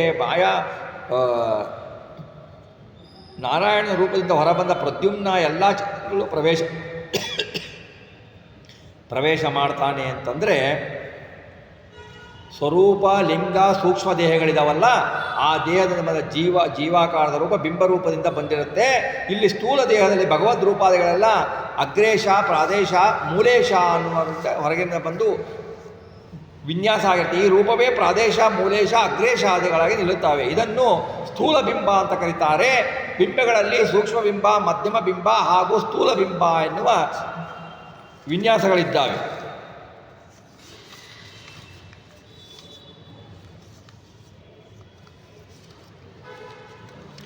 ದಾಸರಾಯರು ಹಿಂದಿನ ಸಂಧಿಗಳಲ್ಲಿ ಹೇಳಿದ್ದಾರೆ. ಏನು ಹೇಳಿದ್ದಾರೆ? ತನುಚತಷ್ಟಿಯದಳು ನಾರಾಯಣನು ಹುತ್ಕಮಲಾಖ್ಯ ಸಿಂಹಾಸನದಳು ಅನಿರುದ್ಧಾದಿ ರೂಪಗಳಿಂದ ಶೋಭಿಸ್ತಾ ಅಂತ ಹೇಳಿದ್ದಾರಲ್ಲ. ಸ್ವರೂಪಲಿಂಗ, ಸೂಕ್ಷ್ಮ ಸ್ವರೂಪ, ಲಿಂಗ, ಸೂಕ್ಷ್ಮ, ಹೀಗೆ ತನುಚತುಷ್ಟಯಗಳೊಳಗೆ ಏನು ಮಾಡಿ ಸ್ವರೂಪ, ಲಿಂಗ, ಸೂಕ್ಷ್ಮ, ಸ್ಥೂಲ 4 ದೇಹಗಳ ಅವಸ್ಥೆಗಳು. ಈ ದೇಹಗಳ ಹುತ್ಕಮಲದಲ್ಲಿ ಅನಿರುದ್ಧ ಮುಂತಾದ ರೂಪಗಳಿಂದ ಭಗವಂತ ಕಂಗೊಳಿಸ್ತಾ ಇರ್ತಾನೆ. ಅನಿರುದ್ಧನೇ ಮೊದಲು ಸ್ವರೂಪ ದೇಹದಲ್ಲಿ, ಪ್ರದ್ಯುಮ್ನ ಸೂಕ್ಷ್ಮ ದೇಹದಲ್ಲಾದರೂ ಸಂಕರ್ಷಣ, ಸ್ಥೂಲ ದೇಹದಲ್ಲಿ ವಾಸುದೇವ. ಆದರೆ ಈ ಎಲ್ಲ ಜೀವರಾಶಿಯಲ್ಲಿ ಏನು ಮಾಡ್ತಾರೆ? ಪ್ರದ್ಯುಮ್ನ ಇರ್ತಾನೆ. ಅಂದರೆ ಜೀವನ ಸೂಕ್ಷ್ಮ ದೇಶದಲ್ಲಿ ಬಿಂಬರೂಪಿ ಪರಮಾತ್ಮ ಯಾವ ಆಕಾರದಲ್ಲಿ ಇರ್ತಾನೆ ಅಂದರೆ ಪ್ರಾದೇಶ, ಮೂಲೇಶ, ಅಗ್ರೇಶ ಎಂಬ ರೂಪದಿಂದ ಇರ್ತಾನೆ ಭಗವಂತ. ಚತುರ್ಭುಜ ನಾರಾಯಣ ಮೂರ್ತಿ ಪ್ರಾದೇಶ. ಹೃದಯ ಕಮಲದ ಹೃದಯ ಕಮಲ ಅಂದರೆ ಕಮಲದಲ್ಲಿ ಕರ್ಣಿಕ ಪ್ರದೇಶದಲ್ಲಿ ಇರುವವನು ಭಗವಂತ. ಅಷ್ಟದಳದ ಮೂರ್ತಿ ಮೂಲೇಶ.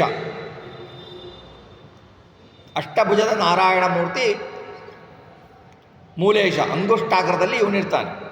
ಇನ್ನು ಅಗ್ರೇಶ ಜೀವನ ಅಂಗುಷ್ಟಾಗ್ರ, ಜೀವೇಶ. ಈ ಅಗ್ರೇಶ ಏನಿರ್ತಾನೆ ಜೀವನ ಆಕಾರದ ರೂಪದಲ್ಲಿ, ನಾವೇನಿದ್ದೀವೋ ಆ ಆಕಾರದ ರೂಪದಲ್ಲಿ ಅಗ್ರೇಶ ಇರ್ತಾನೆ. ಇದು ಬಿಂಬ ಅಂತ ಕರೆಸ್ಕೊಳ್ಳುತ್ತೆ. ಇವನಿಗೆ ಹೆಸರು ಅನಿರುದ್ಧ ಅಂತ.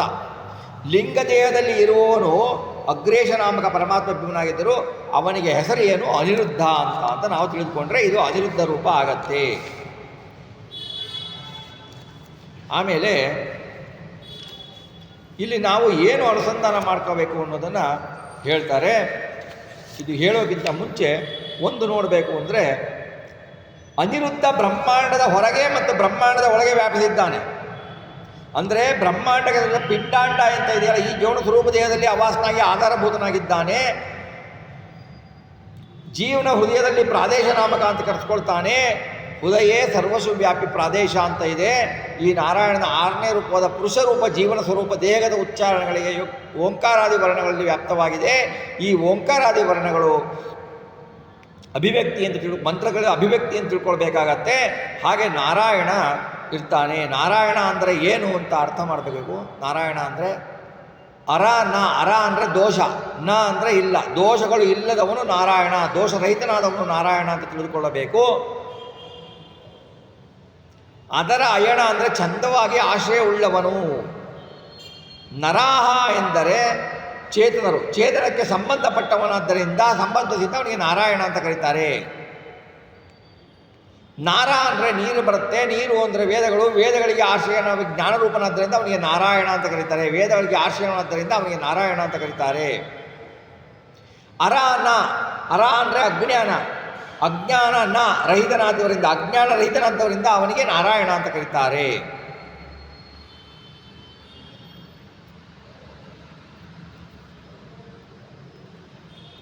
ಅಂದರೆ ನಾರಾಯಣ ಅಂದರೆ ಅನಿರುದ್ಧ. ಅದು ಹೇಗೆ ಅನಿರುದ್ಧ ಅಂತ ನಾರಾಯಣ ಅಂತ ಹೇಗೆ ಕರಿತೀರ? ಅನಿರುದ್ಧ ಅಂತ ಹೇಗೆ ಅಂತೀರಾ ಅಂದರೆ ರಿಚ್ಕ್ಷಯೇ ಎಂಬ ಧಾತು ಇದೆ, ಆದ ಕಾರಣ ರಾ ಅಂದರೆ ನಾಶ ಅಂತ. ಯಾವಾತನ ಜ್ಞಾನ ಆನಂದಿಗಳಿಗೆ ವೃದ್ಧಿಕ್ಷಯ ಇಲ್ಲವೋ, ನಾಶ ಇಲ್ಲವೋ ಅವನು ನರ ಅಂತ ಕರೆದುಕೊಳ್ತಾರೆ. ನರ ಅಂದರೆ ಯಾರು? ವಾಯು. ಆ ವಾಯುವಿನ ಅಂತರ್ಯಾಮಿಯತ್ವದಿಂದ ಇರೋದರಿಂದ ಆಶ್ರಯನಾದ, ಆ ವಾಯುವಿಗೆ ಆಶ್ರಯನಾದ ಕಾರಣ ಅವನಿಗೆ ಭಗವಂತನಿಗೆ ನಾರಾಯಣ ಅಂತ ಕರೀತಾರೆ.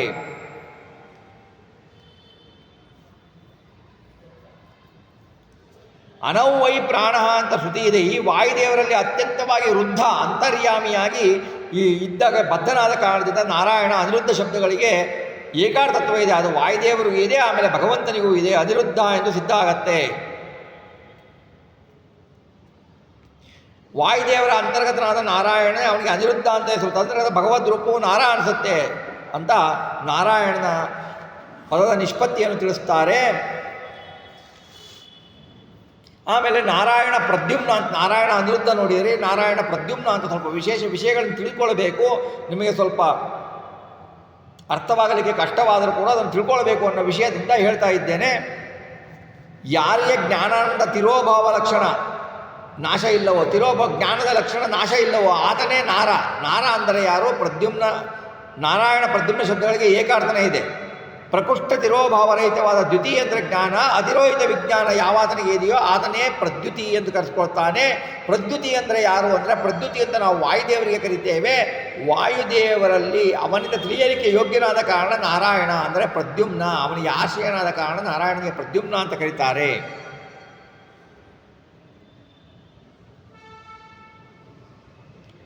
ಪ್ರದ್ಯುಮ್ನ ಅತಿರೋಹಿತ ವಿಜ್ಞಾನ ವಿಶಿಷ್ಟನಾದ ಕಾರಣ ವಾಯುದೇವರು ನಾರ ಅಂತ ಕರೆಸ್ಕೊಳ್ತಾರೆ. ಈ ಮುಖ್ಯ ಪ್ರಾಣದ ವಿಜ್ಞಾನದಿಂದ ಜ್ಞೇಯತ್ವವಿದ್ದ ಕಾರಣ ಪ್ರದ್ಯುಮ್ನನು ನಾರಾಯಣ ಅಂತ ಕರೆಸ್ಕೊಳ್ತಾನೆ. ಮುಂದೆ ನಾರಾಯಣ ಸಂಕರ್ಷಣ ಅಂತ. ಇದು ಹೇಗೆ ಬಂತು ಅಂದರೆ, ಅರ ಶಬ್ದವಾಚ್, ಅರ ಅಂದರೆ ದುಃಖಗಳನ್ನು ನಾಶ ಮಾಡುತ್ತಾನಾದ ಕಾರಣದಿಂದ ಅವನು ನಾರಾಯಣ, ನಾರ ಅಂತ. ಆ ನಾರ ಅಂದರೆ ವಾಯುದೇವರು ಅಂತ ತಿಳ್ಕೊಳ್ಬೇಕು. ಆ ವಾಯುವಿನ ಮುಖ್ಯ ಪ್ರಾಣದೇವರ ಅಂತರ್ಯಾಮಿ ಅಥವಾ ಇದ್ದುದರಿಂದ ಸಂಕರ್ಷಣನು ನಾರಾಯಣ ಅನಿಸಿಕೊಳ್ತಾನೆ. ದೋಷ ಅರಶಬ್ದಗಳಿಗೆ ಏಕಾರ್ಥ ಇದೆ, ಏಕಾರ್ಥತ್ವ ಇದೆ. ಅದರಿಂದ ಅರ ಅಂದರೆ ದೋಷ ಆಗತ್ತೆ. ಭಕ್ತ ಜನರ ದೋಷವನ್ನು ನಾಶ ಮಾಡುವವನ ಕಾರಣ ವಾಯುವು ನಾರಶಬ್ದದಿಂದ ವಾಚ್ಯನಾಗುತ್ತಾನೆ. ಆ ವಾಯುವಿಗೆ ನಿಯಾಮಕನಾಗಿ ಅಂತರ್ಯಾಮಿತ್ವವಾಗಿ ಭಗವದುಪಾಸನ ಮಾಡುವ ಭಕ್ತರಿಗೆ ಪಾಪವನ್ನು ಕರ್ಷಣ ಮಾಡಿ ತೆಗೆಯುವುದರಿಂದ ಭಗವಂತನಿಗೆ ಸಂಕರ್ಷಣ ಅಂತ ಹೆಸರು ಬರುತ್ತೆ. ಇನ್ನು ನಾರಾಯಣ ವಾಸುದೇವ ಅಂತ ಕರೆದುಕೊಳ್ತಾರೆ. ನರ ಶಬ್ದಕ್ಕೆ ವಾಯು ವಾಚಕತ್ವವಿದ್ದ ಕಾರಣ ವಾಯುದೇವರಿಗೆ ಸರ್ವತ್ರ ವ್ಯಾಪ್ತಿ. ನಾರ ಅಂದರೆ ವಾಯುದೇವರು, ನಾರಾಯಣ ವಾಸುದೇವ ಶಬ್ದಗಳಿಗೆ ಏಕಾರ್ಥ ಇದೆ. ರಳಗತವು ಅಂತ ಧಾತು ಇದೆ. ರಾ ಎಂದರೆ ಗಮನ ಅಂತದಿದೆ. ಆದ್ದರಿಂದ ಏಕತ್ರ ಗಮನ ಯಾವಾತನಿಗೆ ಇಲ್ಲವೋ ಅವನು ಅರ ಅಂತ ಕರೆದುಕೊಳ್ತಾನೆ. ಸರ್ವತ್ರ ಗಮನವು ಯಾವಾತನಿಗೆ ಇದೆಯೋ ಅವನೇ ನಾರ ಅಂತ ಕರೆದುಕೊಳ್ತಾನೆ. ಹೀಗೆ ಹೇಳುವುದರಿಂದ ವಾಯುದೇವರಿಗೆ ಸರ್ವತ್ರ ವ್ಯಾಪ್ತಿ ಇದೆ. ಆ ವ್ಯಾಪ್ತಿ ಸಿದ್ಧ ಆಗತ್ತೆ. ಸರ್ವತ್ರ ವಸನಶೀಲತ್ವ ಕ್ರೀಡಾದಿ ಗುಣ ವಿಶಿಷ್ಟತ್ವ ಹೇತುಗಳಿಂದ ವಾಸುದೇವನು ವಾಯುವಿನ ಅಂತರ್ಸ್ಥನಾಗಿ ಕಾರಣದಿಂದ ಆಶ್ರಯನಾದ ಕಾರಣದಿಂದ ವಾಯುದೇವರಿಗೆ ಪರಮಾತ್ಮನಿಗೆ ವಾಸುದೇವ ನಾರಾಯಣ ಅಂತ ಕರೆದುಕೊಳ್ತಾರೆ. ಹೀಗೆ ಅಂಬೋಣೋದರಿಂದ ನಾರಾಯಣ ವಾಸುದೇವ ಅಂತ ಸಿದ್ಧ ಆಯಿತು. ಇನ್ನು ನಾರಾಯಣ ಅಂತ ಒಂದಿದೆ. ಇಂತಹ ನಾರಾಯಣ ಶಬ್ದನಾದ ಅನಿರುದ್ಧ ಪ್ರದ್ಯುಮ್ನ ಸಂಕರ್ಷಣ ವಾಸುದೇವ ಈ 4 ಮೂರ್ತಿಗಳಿಗೆ ಆಶ್ರಯನಾದವನು ನಾರಾಯಣ. ಮೂಲ ರೂಪ ನಾರಾಯಣ. ಆದ್ದರಿಂದ ನಾರಾಯಣನಿಗೆ ಅಂಶಿತ್ವವು ಸಿದ್ಧವಾಗತ್ತೆ. ಆದ್ದರಿಂದ ಈ ನಾರಾಯಣ ರೂಪ ಬ್ರಹ್ಮಾಂಡದ ಬಹಿರ್ಭಾಗಸ್ಥ ಅವ್ಯಾಕೃತ ಆಕಾಶವಂತ ವ್ಯಾಪಿಸಿಕೊಂಡು ವಿಶ್ವತಃ, ನಾವು ಕೇಳಿದೀವಲ್ಲ ಶ್ಲೋಕನ, ವಿಶ್ವತಃ ಚಕ್ಷುರ್ ವಿಶ್ವತೋ ಮುಖೋ ವಿಶ್ವತೋ ಬಾಹು ವಿಶ್ವತಃ ಪಾದ ಅನಂತ ಶೀರ್ಷಾನಂತ ಮುಖಾನಂತ ಬಾಹೂನಂತ ಪಾದ ಅನಂತಾನಂತ ಅವಯವಗಳಿಂದ ಪೂರ್ಣವಾದ ಭಗವಂತನು ಅಂಶರೂಪದಲ್ಲಿ ಅನಿರುದ್ಧಾದಿ ಅನಂತಾನಂತ ಅಂಶರೂಪಗಳು ಹೊರಡುತ್ತವೆ. ಅನಂತಾನಂತ ಗುಣರೂಪ ನಾಮ ಕ್ರಿಯಾಯುಕ್ತನಾಗಿ ಪಾದದಿಂದ ಆರಂಭ ಮಾಡಿ ಶಿರಪರ್ಯಂತ ತನೆಯಲ್ಲಿ ಜೋಳಗಳಿದ್ದಂತೆ ವ್ಯಾಪಿಸಿಕೊಂಡಿದ್ದವೆ ಭಗವಂತನ ರೂಪ ಅನ್ನುವ ಒಂದು ವಿಶೇಷ ಚಿಂತನೆಯನ್ನು ವ್ಯಾಖ್ಯಾನಕಾರರು ಕೊಟ್ಟಿದ್ದಾರೆ. ಮುಂದೆ ಇದನ್ನು ನೋಡಿದರೆ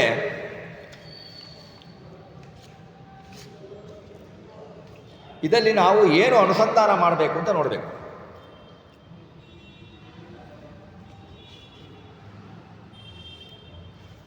ನಮ್ಮ ಒಳಗಡೆ ಇರುವುದು ಪುರುಷ ರೂಪ, ಹೊರಗಡೆ ಇರುವುದು ಕಾಲರೂಪ.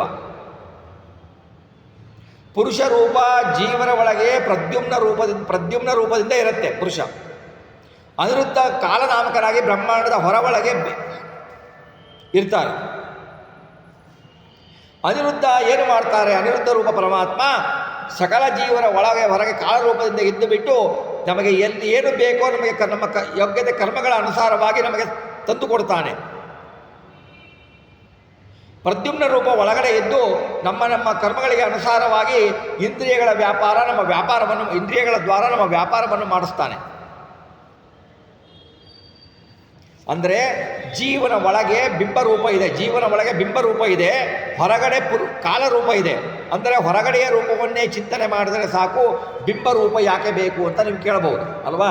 ಹೊರಗಡೆ ಭಗವಂತನ ರೂಪ ಇದೆ, ಕಾಲರೂಪ, ಚಿಂತನೆ ಮಾಡೋಣ. ಒಳಗಡೆಯ ಬಿಂಬರೂಪ ಯಾಕೆ ಬೇಕು ಅಂತ ಕೇಳಿದರೆ,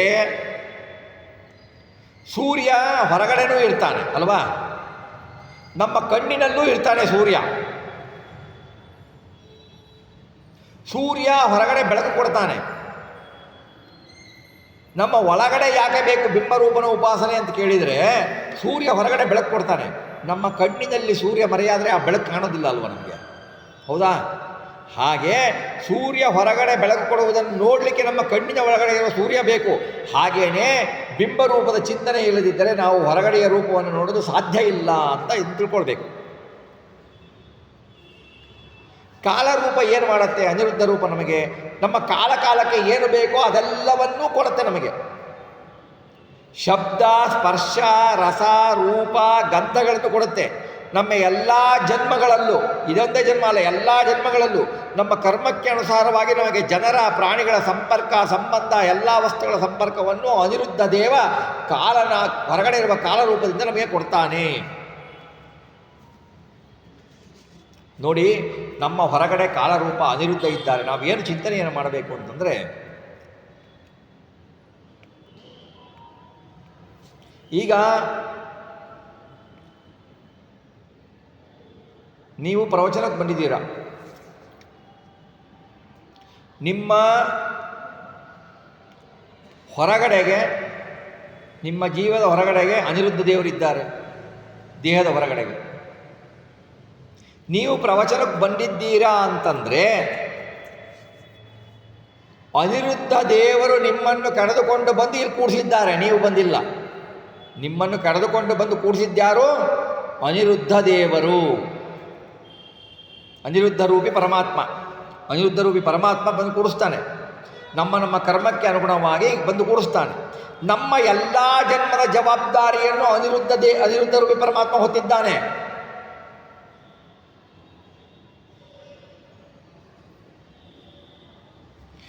ನಾವು ಎಲ್ಲೋ ಹೋಗ್ತೀವಿ, ಏನೋ ಕ್ರಿಯೆಗಳನ್ನು ಮಾಡ್ತೀವಿ, ನಮಗೆ ಏನೋ ಬೇಕು, ವಸ್ತುಗಳು ಸಿಗುತ್ತೆ, ಅದನ್ನು ಕೊಡಿಸ್ದವನು ಯಾರು? ಅನಿರುದ್ಧ ರೂಪಿ ಪರಮಾತ್ಮ. ಹಾಗಾದರೆ ನಾವು ಅನಿರುದ್ಧ ರೂಪಿ ಪರಮಾತ್ಮನನ್ನು ಏನಂತ ಜ್ಞಾಪಿಸ್ಕೊಳ್ಬೇಕು ಅಂದರೆ, ನನ್ನ ಎಲ್ಲ ಜನ್ಮದಲ್ಲಿಯೂ ಜನ್ಮದ ಜವಾಬ್ದಾರಿಯನ್ನು ನೀನೇ ಹೊತ್ತಿದ್ದೀಯಪ್ಪ ಅನಿರುದ್ಧ ರೂಪಿ ಪರಮಾತ್ಮ ಎಂಬ ಜ್ಞಾನ ನನಗೆ ಸದಾ ಇರುವಂತೆ ಮಾಡು ಅಂತ ಅನಿರುದ್ಧನನ್ನು ಕೇಳ್ಕೊಳ್ಬೇಕು, ಪರಮಾತ್ಮನ ಕೇಳಬೇಕು. ಯಾಕೆಂದರೆ ಅವನು ಹೊತ್ತಿದ್ದಾನೆ ನಮ್ಮನ್ನು. ನಮಗೆ ಕಾಲಕ್ಕೆ ಕಾಲರೂಪದಿಂದ ಬೇಕಾದ್ದನ್ನು ಕೊಡ್ತಾನೆ. ಅನೇಕ ಜನ್ಮಗಳು, ನಮ್ಮ ಯಾವ ಜನ್ಮ ಬರುತ್ತೋ ಎಲ್ಲರಲ್ಲೂ ಕೊಡ್ತಾನೆ. ಆ ಜ್ಞಾನ ನಮಗಿಲ್ಲ. ಅದನ್ನು ಏನು ಕೇಳಬೇಕು? ಅನಿರುದ್ಧ ರೂಪಿ ಪರಮಾತ್ಮನನ್ನು ಏನು ಕೇಳಬೇಕು ನಾವು? ಅನಿರುದ್ಧ ರೂಪಿ ಪರಮಾತ್ಮ, ನೀನು ಕಾಲಕ್ಕೆ ನಮಗೆ ಎಲ್ಲವನ್ನು ಒದಗಿಸುತ್ತಿದ್ದೀಯಾ, ನೀನು ಒದಗಿಸುತ್ತಿದ್ದೀಯಾ, ನೀನು ನಮ್ಮ ಜವಾಬ್ದಾರಿಯನ್ನು ಹೊತ್ತಿದ್ದೀಯಾ ಎನ್ನುವ ಜ್ಞಾನವನ್ನು ನಮಗೆ ಅಳಿಸದಂತೆ ಕೊಡು ಅಂತ ಅನಿರುದ್ಧ ರೂಪಿ ಪರಮಾತ್ಮನನ್ನು ಕೇಳ್ಕೊಳ್ಬೇಕು.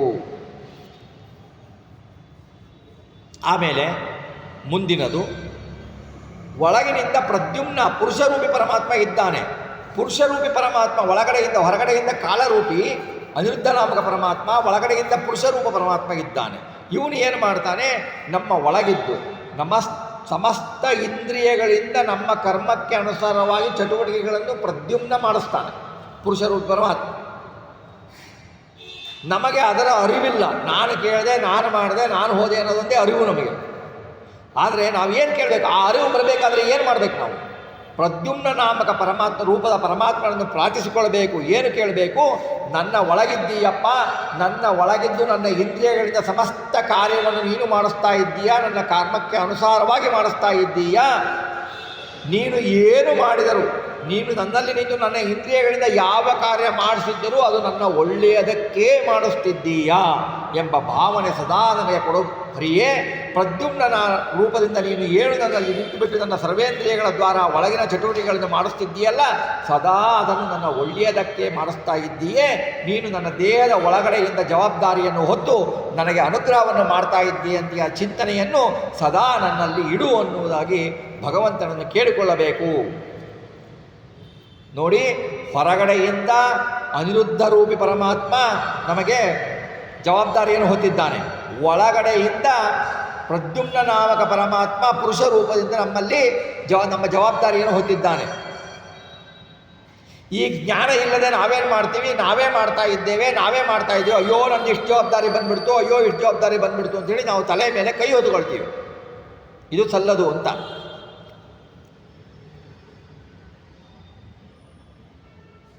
ಆಮೇಲೆ ಇನ್ನು ಮೂರನೇದು, ವ್ಯಾಳರೂಪಿ ಸಂಕರ್ಷಣದ ಚಿಂತನೆ. ಇವನು ಒಳಗಡೆ ಇದ್ದಾನೆ.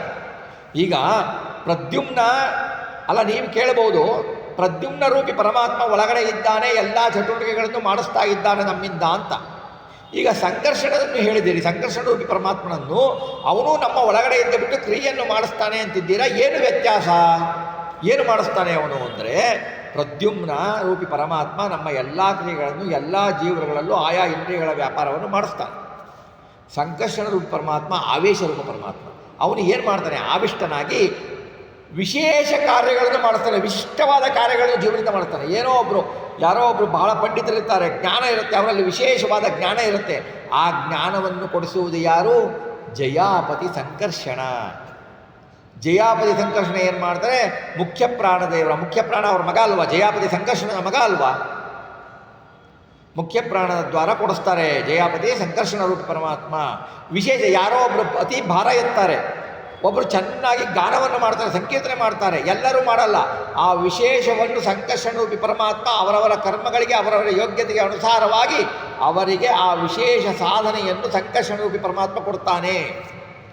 ಎಲ್ಲರೂ ಪ್ರವಚನಕ್ಕೆ ಬರಲ್ಲ, ಎಲ್ಲರೂ ಪ್ರವಚನವನ್ನು ಕೇಳಲ್ಲ, ಎಲ್ಲರೂ ಪ್ರವಚನವನ್ನು ಹೇಳಲ್ಲ. ಆ ಪ್ರವಚನಕ್ಕೆ ಬರುವವರು, ಕೇಳುವವರು, ಹೇಳುವವರಿಗೆ ಅವರ ವಿಶೇಷ ಸಾಧನೆಯನ್ನು ಮಾಡಿಸಬೇಕು ಅಂದರೆ ಮುಖ್ಯ ಪ್ರಾಣದ ದ್ವಾರ ಜಯಾಪತಿ ಸಂಕರ್ಷಣ ಮಾಡಿಸ್ತಾನೆ ಅನ್ನುವ ಅರಿವು ನಮಗಿರಬೇಕು. ಹೊರಗಡೆಯಿಂದ ಅನಿರುದ್ಧ ದೇವರು ಜವಾಬ್ದಾರಿ ಹೊತ್ತು ನಮ್ಮನ್ನು ಕರ್ಕೊಂಡು ಬರ್ತಾರೆ.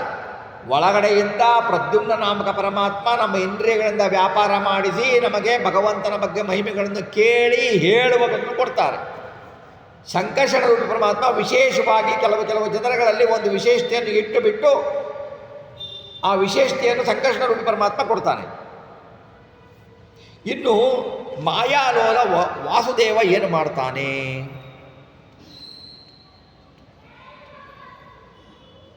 ಇವೆಲ್ಲ ನಾವು ಮಾಡಿದ್ವಿ ರೀ. ಒಳ್ಳೆಯ ಕೆಲಸಗಳನ್ನು ಭಗವಂತ ನಮ್ಮಿಂದ ಮಾಡಿಸ್ದ. ಅನಿರುದ್ಧ ರೂಪದಿಂದ ಹೊರಗಡೆಯ ಜವಾಬ್ದಾರಿಯನ್ನು ಭಗವಂತ ಹೊತ್ತ. ಒಳಗಡೆಯಿಂದ ಪ್ರದ್ಯುಮ್ನನ ರೂಪದಿಂದ ನಮ್ಮ ಸಕಲ ಇಂದ್ರಿಯಗಳ ವ್ಯಾಪಾರಗಳನ್ನು ನಮ್ಮ ಯೋಗ್ಯತೆಗೆ ಅನುಸಾರವಾಗಿ ಮಾಡಿಸಿದ. ಸಂಕರ್ಷಣ ರೂಪದ ಆವೇಶ ಸಂಕರ್ಷಣ ರೂಪದಿಂದ ವ್ಯಾಳ ರೂಪದಿಂದ ಸಂಕರ್ಷಣ ಆವೇಶದಿಂದ ಸಂಕರ್ಷಣ ರೂಪಿ ಪರಮಾತ್ಮ ಮುಖ್ಯ ಪ್ರಾಣದವರ ನಮ್ಮಿಂದ ವಿಶೇಷ ಕಾರ್ಯಗಳನ್ನು ಮಾಡಿಸ್ತಾನೆ.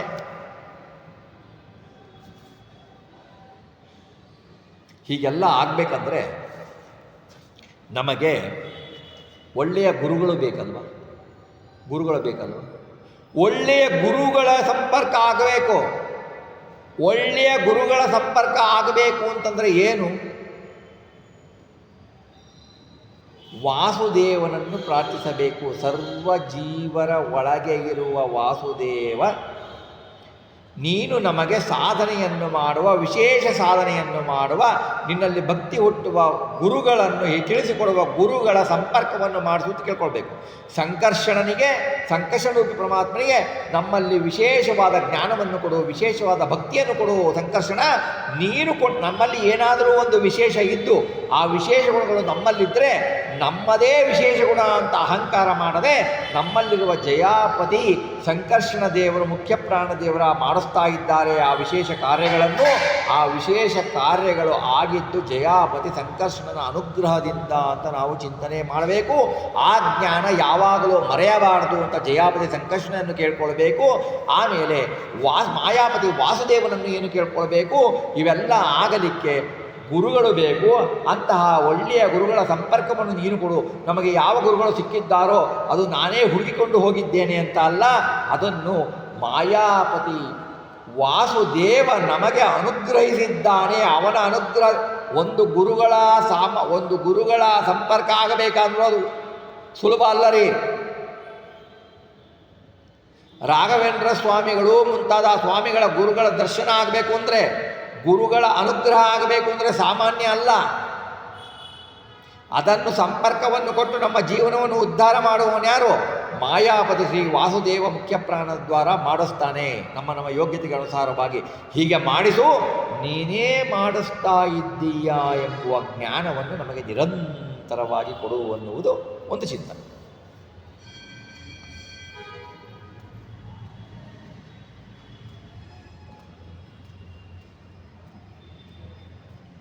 ಇನ್ನು ಮೂಲ ನಾರಾಯಣದ ರೂಪ, ಇವೆಲ್ಲ ರೂಪ ನಾರಾಯಣದಿಂದ ಹೊರಟಿದ್ದಲ್ವಾ? ಮೂಲ ನಾರಾಯಣದ ರೂಪ ಚಿಂತನೆ ಮಾಡಬೇಕು. ನಾರಾಯಣನೇ, ಹಿಂದಿನ ನನ್ನ ಕರ್ಮದ ಅನುಸಾರವಾಗಿ ಎಲ್ಲವನ್ನೂ ನನಗೆ ಒದಗಿಸಿಕೊಡ್ತಿದ್ದೀಯ. ಹೊರಗಡೆಯಿಂದ ಅನಿರುದ್ಧ ರೂಪದಿಂದ, ಒಳಗಡೆಯಿಂದ ಪ್ರದ್ಯುಮ್ನ ರೂಪದಿಂದ, ವಿಶೇಷ ಕಾರ್ಯಗಳನ್ನು ಸಂಕರ್ಷಣ ರೂಪದಿಂದ ವಿಶೇಷ ಗುರುಗಳನ್ನು ಕೊಟ್ಟಿದ್ದು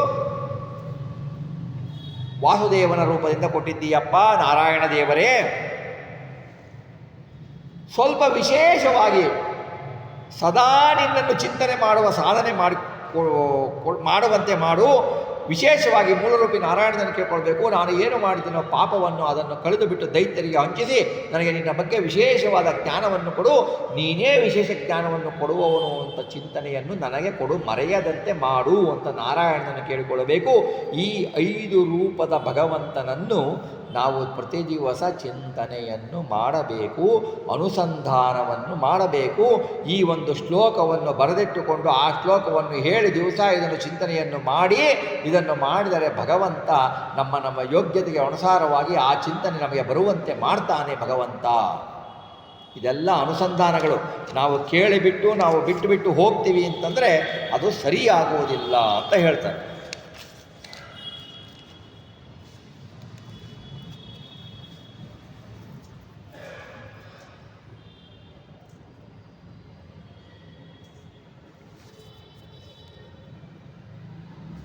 ಅಂದರೆ ನಾವು ಇನ್ನೊಂದು ತಿಳ್ಕೋಬೇಕು ಅಂದರೆ ಸೃಷ್ಟಿಕರ್ತ ಅನಿರುದ್ಧ, ಸ್ಥಿತಿಕರ್ತ ಪ್ರದ್ಯುಮ್ನ, ಸಂಹಾರಕರ್ತ ಸಂಕರ್ಷಣ, ಮೋಕ್ಷಪ್ರದ ವಾಸುದೇವ, ಸ್ವರೂಪಾನಂದ ಉಣಿಸುವ ನಾರಾಯಣ ಅಂತ ತಿಳ್ಕೊಳ್ಬೇಕಾಗತ್ತೆ.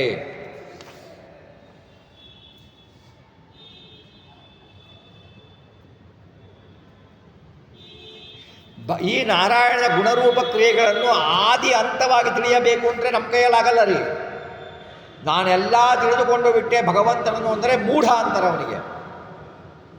ನಾನು ಭಗವಂತನ ಬಗ್ಗೆ, ವಿಷ್ಣುವಿನ ಬಗ್ಗೆ, ಹರಿಯ ಬಗ್ಗೆ, ನಾರಾಯಣನ ಬಗ್ಗೆ ಎಲ್ಲ ತಿಳಿದುಕೊಂಡಿದ್ದೇನೆ ಏನಂತಾರೋ ಅದೇ ರೀತಿ ಮುಖ್ಯ ಪ್ರಾಣನ ಬಗ್ಗೆನೂ ದೇವತೆಗಳು ಹೇಳ್ತಾರೆ ಅವರ ಏನೂ ಅರಿವು ನನಗಿಲ್ಲ.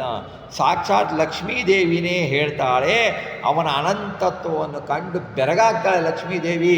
ಅವಳೇನು ಹೇಳ್ತಾಳೆ, ಸಮುದ್ರದಲ್ಲಿ ಮಗ್ಗಳಾಗ್ಬಿಡ್ತಾಳೆ, ಆನಂದದ ಸಮುದ್ರದಲ್ಲಿ ಮಗ್ಗಳಾಗ್ತಾಳೆ ಅವಳು. ಭಗವಂತನ ಅನಂತ ಗುಣಗಳಲ್ಲಿ ಒಂದು ಗುಣವನ್ನೂ ಪೂರ್ತಿ ತಿಳಿಯಲು ಆಗೋದಿಲ್ಲ. ಎಷ್ಟು ಗುಣಗಾನ ಮಾಡಿದ್ರು ಮಹಾಲಕ್ಷ್ಮಿಗೆ ಆ ರೀತಿ ಆಗೋದಿಲ್ಲ. ಅಂದಮೇಲೆ ನಿಮ್ಮ ಹುಲುಮಾನವರ ಪಾಡೇನು ಅಂದರೆ ಲಕ್ಷ್ಮೀದೇವಿಗೆ ತಿಳಿದಿಲ್ಲ, ನಮಗೇ ತಿಳಿಯತ್ತೆ ಅಂತಲ್ಲ. ಲಕ್ಷ್ಮೀದೇವಿಗೆ ತಿಳಿದಿದೆ, ನಮ್ಮಕ್ಕಿಂತ ಜಾಸ್ತಿ ತಿಳಿದಿದೆ. ಆದರೆ ಭಗವಂತನ ಗುಣಗಳ ಅನಂತ ರೂಪಗಳಿದ್ದಾವಲ್ಲ, ಅವುಗಳ ಚಿಂತನೆ ಸ್ಪಷ್ಟನೆ ಲಕ್ಷ್ಮೀದೇವಿಗೆ, ನಾರಾಯಣನಿಗೆ ಸ್ವಯಂ ಅವನ ಗುಣಗಳ ಚಿಂತನೆ ಏನಿದೆ ಅಷ್ಟು ಇಲ್ಲ. ಅವಳಲ್ಲಿ ಇರುವಷ್ಟು ಮುಖ್ಯ ಪ್ರಾಣದೇವರಲ್ಲಿ ಇಲ್ಲ, ಮುಖ್ಯ ಪ್ರಾಣದೇವರಲ್ಲಿ ಇರುವಷ್ಟು ರುದ್ರದೇವರಲ್ಲಿ ಇಲ್ಲ, ರುದ್ರದೇವರಲ್ಲಿ ಇರುವಷ್ಟು ಇಂದ್ರದೇವರಲ್ಲಿ ಇಲ್ಲ. ಹಾಗೆ ತಾರತಮ್ಯ ಅನುಸಾರವಾಗಿ ಬರುತ್ತೆ. ಅದು ಬಿಟ್ಟು ನಾನು ದೇವರನ್ನು ತಿಳ್ಕೊಂಡಿದ್ದೇನಪ್ಪ, ನಾನೆಲ್ಲ ತಿಳ್ಕೊಂಡ್ಬಿಟ್ಟಿದ್ದೆ, ದೇವರ ಕ್ಷಣ ಗೊತ್ತು ಅಂತ ಅವನಿಗೆ ಏನು ಅಂದರೆ ಮೂಢ ಅಂತಾರೆ. ನಿನಗೆ ಏನೂ ಗೊತ್ತಿಲ್ಲ ಅನ್ನುವುದೇ ಗೊತ್ತಿಲ್ಲ. ನಿನಗೆ ಗೊತ್ತಿಲ್ಲ ಅನ್ನೋನಿಗೆ ಅಟ್ಲೀಸ್ಟು ಅವನಿಗೇನು ಗೊತ್ತಿಲ್ಲ ಅನ್ನೋದರ ಜ್ಞಾನ ಇದೆ. ನನಗೇ ಎಲ್ಲ ಗೊತ್ತು ಅಂದವನಿಗೆ ಅವನಿಗೇನು ಗೊತ್ತಿಲ್ಲ ಅನ್ನೋ ಜ್ಞಾನನೇ ಇಲ್ಲ. ಹೀಗೆ ನಾವು ಮೂಢರಾಗ್ತೀವಿ. ನಾವು ತಿಳ್ಕೊಳ್ಬೇಕು ನಾರಾಯಣನನ್ನು ಯಥಾಶಕ್ತಿ ಯಥಾಮತಿ ನಮ್ಮ ಯೋಗ್ಯತೆಗೆ ಅನುಸಾರವಾಗಿ ತಿಳ್ಕೊಳ್ಬೇಕು. ಅದನ್ನು ಭಗವಂತನೇ ತಿಳಿಸಬೇಕು, ಭಗವಂತನಿಗೆ ಆ ಪ್ರಾರ್ಥನೆಯನ್ನು ನಾವು ಮಾಡಬೇಕು.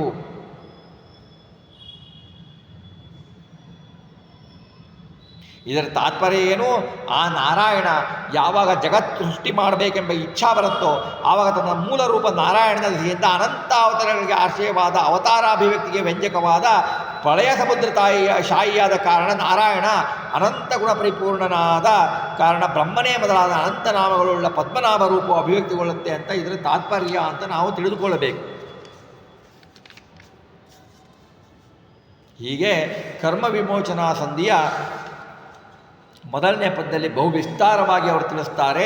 ಆಮೇಲೆ ಎರಡನೆಯ ಪದ್ಯದಲ್ಲಿ 5 ಕಾರಣ ರೂಪ 25 ಕಾರ್ಯಗಳೆನಿಸುವವು 6 ರೂಪದಿ ರಮಿಸುತ್ತಿಪ್ಪನು ಈ ಚರಾಚರದಿ ಛೇದ ಭೇದ ವರ್ಜಿತ ಮೂರ್ಜಗಚ್ಚನ್ಮಾದಿ ಕಾರಣ ಮುಕ್ತಿದಾಯಕ ಸೋದರದೊಳಿಟ್ಟೆಲ್ಲರನ್ನು ಸಂತೈಪ ಸರ್ವಜ್ಞ.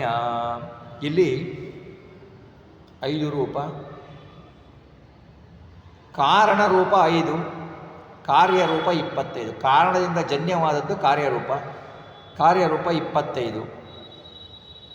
ಆ 6 ಅಂದರೆ 30 ರೂಪ. 30 ರೂಪದಿಂದ ಈ ಚರಾಚರದಲ್ಲಿ ರಮಿಸ್ತಾ ಇರ್ತಾನೆ ಭಗವಂತ.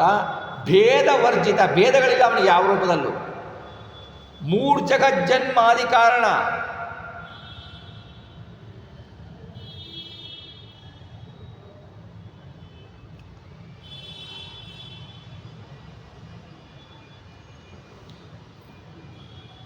ಜಗಜ್ಜನ್ಮಾದಿ ಕಾರಣ 3 ಜಗತ್ತು ಅಂದರೆ 3 ಲೋಕಗಳು ತಿಳ್ಕೋಬೇಕು. 14 ಲೋಕಗಳನ್ನು ಗ್ರಾಹ್ಯ ತದ್ಗತ ಜೀವರನ್ನು ಜನ್ಮ ಅನಿರುದ್ಧ ರೂಪದಿಂದ ಸೃಷ್ಟಿ,